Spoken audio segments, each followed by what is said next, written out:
코로나라서 사실은 굉장히 조심하고 있습니다. 마스크 꼭 쓰고 뭐 이렇게 반가워서 손 잡으시는 분들이 있으면 꼭 서로 소독하자. 그리고 손 소독제도 들고 다니면서 그러나 이제 또 가게 방문 같은 건 매우 조심스럽습니다. 사실은.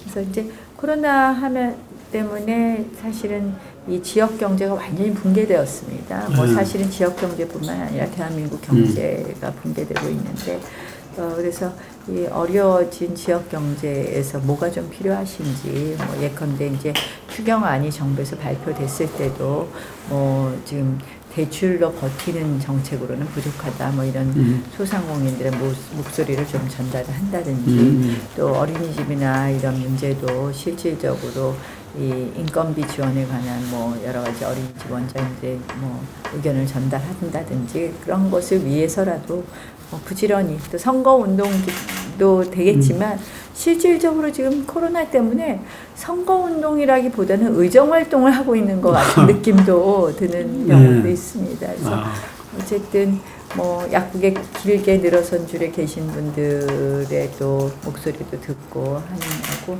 바쁘게 지역 곳곳을 다니면서 뭐 경청하고 또 소통하는 그런 시간을 많이 갖고 있습니다.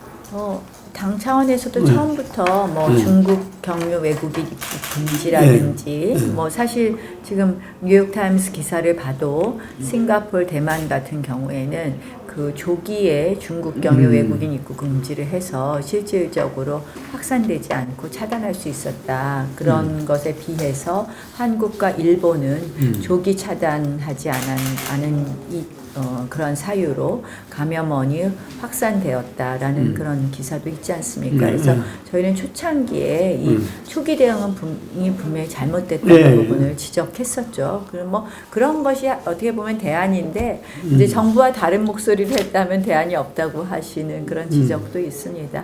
물론 이제 조금 더 저는 더 적극적인 대안이 좀 있었긴 하는 그런 마음이 있었습니다. 이제 이게 계속 진행되는 과정이었기 때문에 뭐 몇 가지 조금 더 저희가 구체적인 대안을 냈으면 하는 그런 아쉬움이 있었고요.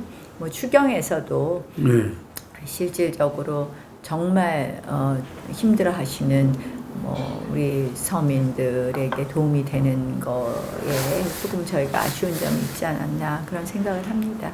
이 기소된 사건은 저는 큰 문제는 없다고 생각을 합니다. 뭐 특히 뭐 우리가 만약에 다수석이 된다면 이 잘못된 법을 고치는 방법도 있다고 생각을 합니다. 국회 선진화법을 고치는 방법도 있다고 생각하는데요. 이 패스트트랙 기소가 문제 안 되는 것은 결국 저는 그 연동형 비례대표제라는 선거법이 얼마나 잘못됐으면 민주당이 이번에 스스로 연동형 비례대표제 선거법 하에서 뭐 다당제를 만들기 위해서 한다는 그런 명분을 걸면서 작년에 강행 통과시키더니 본인들도 위성정당을 만들지 않았습니까?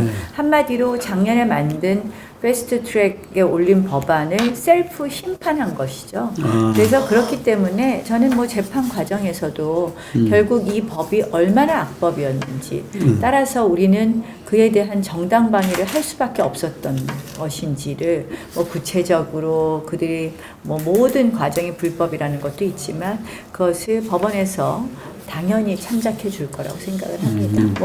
뭐 패스트트랙 부분에 대해서는 크게 걱정하지 않는다는 말씀드립니다. 저 의원들 평가를 좀 써달라고 하시는데 뭐 그걸 ABC로 쓴다는 것도 또 맞지 않고요. 그러니까 어떤 원내대표께서는 그렇게 평가하신 것 같습니다. 그래서 제가 이제 3선 이상 의원들은 대충 언론을 통해서나 이렇게 많이 알려지셨기 때문에 공관위원들께 특별히 설명을 안 해도 아실 것 같더라고요. 근데 초재선의 경우에는 의원들을 일일이 모르시기 때문에 그분들이 어떤 장점이 있고 따라서 어떤 면에서 당에 기여를 하셨고 한 것을 좀 설명해 드리는 그런 자료를 만들어 드리고 뭐 장단점이 있다고 봤고요.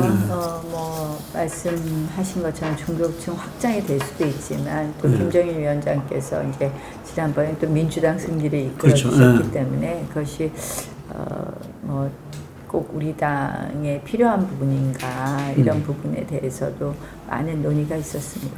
그래서 이제 결국은 불발로 끝쳤는데 이제 뭐 그 과정에서 오히려 큰 잡음이 나면서 우리 공천 문제라든지 이런 부분에 있어서 당내 갈등이 많이 조정된 것 같아서 그러한 점은 또 아쉽다는 말씀을 드립니다. 뭐 저는 사실은 이제 굉장히 민심이 아주 양극화돼 있다 이렇게 느낍니다. 그러니까 지금 이 정부에 대해서 분노하시는 분들 역시 강하게 분노하고 있고 저희 그 문정권에 대해 지지를 하시는 분들도 역시 강하게 지지하고 계십니다. 그래서 그러한 어떤 그 지지 성향이 굉장히 양극화되어 있다. 그래서 절대 지지자와 절대 반대자가 양쪽으로 나뉘었다고 생각을 하고요. 그래서 사실은 수도권에서 아직 저희가 어떻게 평가하기 어렵다는 말씀을 드리고요. 특히 이제 뭐 저 같은 경우는 조국 전 장관의 낙마를 주도한 원내대표로 소위 조국 수호대 열성 지지자들로부터 이렇게 찍혀서 한마디로 분풀이의 대상이 되고 있습니다. 지금. 그리고 또 그 가운데는 저는 보이지 않는 손에 의한 아주 조직적 이 공작 선거가 이루어지고 있다. MBC라는 공중파에서 저 나경원 의혹이라 하면서 이 45분짜리 프로그램을 2번 반을 했습니다. 그러니까 3번을 하고 마지막에 윤석열 검찰총장 사건을 보도하면서 나경원과 윤석열 총장, 나경원의 남편과 윤석열 총장과 특별한 관계가 있는 것처럼 이렇게 딱 보도해서 완전 프레임을 짰습니다. 조국 전 장관보다 더한 비리가 있는데 봐줘서 수사를 안 하고 있다. 근데 참 어이가 없는 일이죠. 뭐 아시다시피 윤석열 총장의 경우에는 여야를 막론하고 똑같은 잣대를 들이댄 거 아닙니까? 박근혜 국정농단의 잣대를 들이댔고 조국 전 장관에 대해서 잣대를 들이댔는데 저에게 문제가 있었으면 이미 수사를 해도 한참 있겠죠. 그래서 제가 그래서 저를 수차례 고발한 사람, 그 사람은 시민단체 대표라고 하는데 민주당 공관위원이 됐습니다. 저에 대한 허위의 유튜브를 100개를 만든 사람 역시 민주당 공관위원이 됐습니다. 이 보이지 않는 손에 의한 공작의 음모가 딱 전모가 그림이 그려질 겁니다. 그래서 MBC를 고발한 사건도 있고 이런 분들을 다 고발했는데 이 수사가 안 되고 있습니다. 그래서 빨리 다 수사를 해라. 형사 고발하신 거죠? 형사 고발했습니다. 그래서 근데도 계속 다들 거짓말해요. 뭐 MBC도 대놓고 거짓말을 하고요. 그래서 지금 형사 고발을 해놓은 상태이기 때문에 저는 빨리 고발해서 그러면 뭐 선거 전이라도 결론을 내리던지 해야지. 이거 진짜 저 서울시장 선거 때는 1억 피부과 갖고 네거티브를 하더니 작년 내내 저희 지역에 이 사람 저 사람 여론조사를 돌려본 것을 알고 있습니다. 마땅치 않으니까 마지막에 이런 MBC를 통한 이 공작 선거, 조작 선거를 하는데 저는 민심이 그렇게 속지 않을 것이다. 동작 주민들께서 지켜줄 거라고 생각합니다. 아들 부부는요. 아들이 쓴 과학경시대회 출품작이 나중에 이제 국제학술대회의 포스터, 논문이 아닙니까? 그것으로 출품된 것을 갖고 계속 그 포스터가 문제가 있다고 하는 건데요. 이미 아들이 다니는 대학교에서 이메일로 이 MBC에 보냈어요. 우리 학교의 학생들은 모두 정상적인 입학 절차를 거쳤고 우리는 저희 아들 이름을 써놓고 이 아이에 대해서 매우 자랑스럽게 생각한다. 우리의 구성원이라는 것을. 그래서 다 보냈는데도 뭐라고 방송을 하느냐. 아이 교수들 한 10명쯤한테 보낸 다음에 그 교수들은 모두 대학의 홍보본부가 답할 거라 그러면서 답변을 회피하고 있습니다. 해서 마치 의혹이 있는 것처럼 말하고 있습니다. 그래서 아들 문제는 뭐 언급할 가치조차 없는 거죠. 그래서 지난 학기도 올해 일을 받았습니다. 4학년 이제 이번이 2학기인데요. 그리고 딸 문제는 왜 이 부정입학 이게 나오기 시작했느냐. 이건 4년 전부터 나온 얘기예요.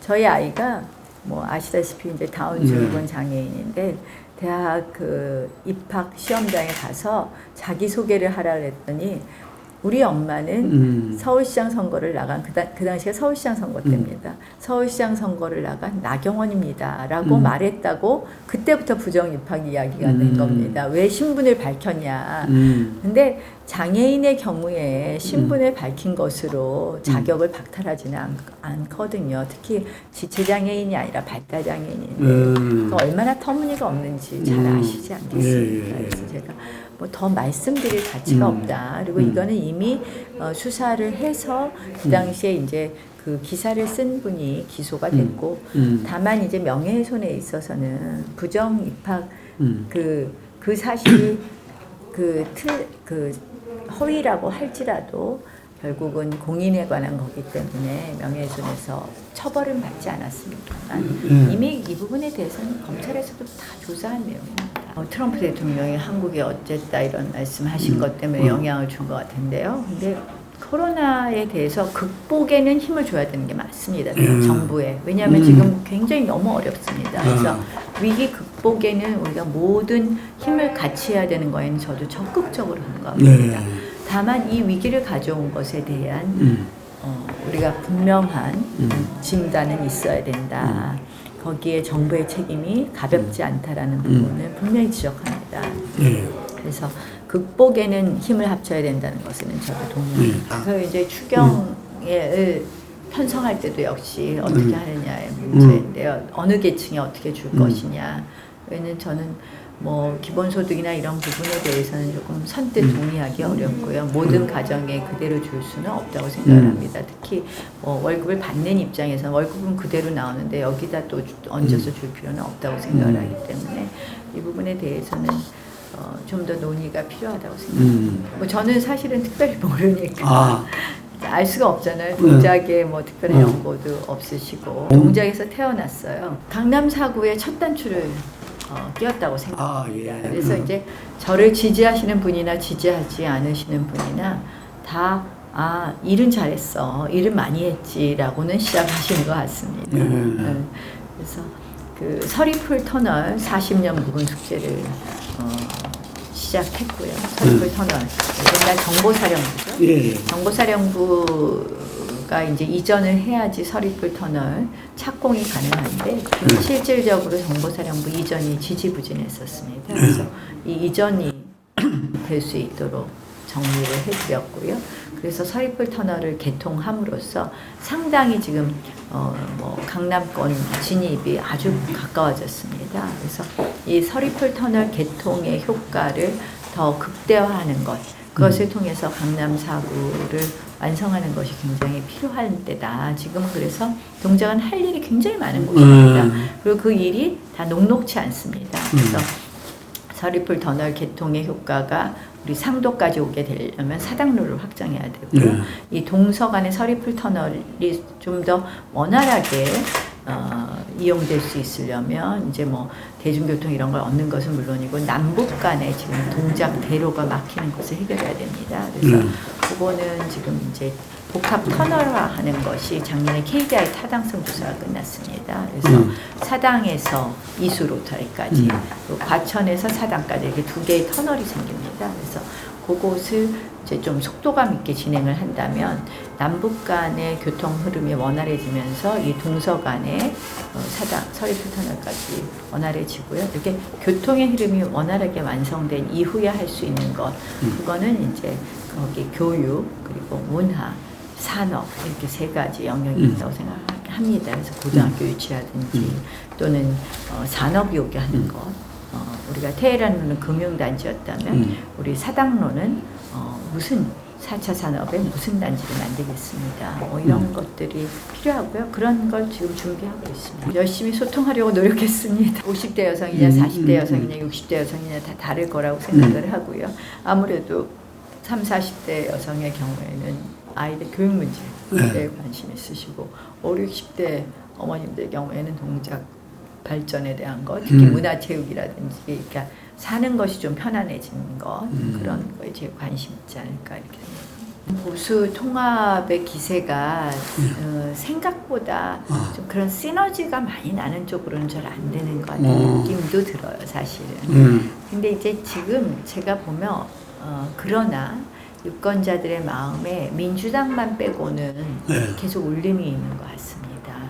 그러니까 보수 통합의 기세가 좀 어떠냐 했을 때 제가 선뜻 답하기 어려운 거는 아무래도 이 워낙 다양한 스펙트럼이 있다 보니까 지금 이제 공천 과정의 마무리라든지 이런 부분이 깔끔하게 안 돼서 지금 조금 그런 것 같고요. 이게 정리가 되면 이제 다시 힘을 받을 거라고 생각을 합니다. 그러니까 지금까지는 아직 이제 뭐 미래한국당이라든지 이런 부분이 명확하게 안 되지 않았습니다. 그래서 그 정리되면 이제 다시 지금은 사실은 약간 정체 상태고요. 다시 뛸 수 있다고 생각하고요.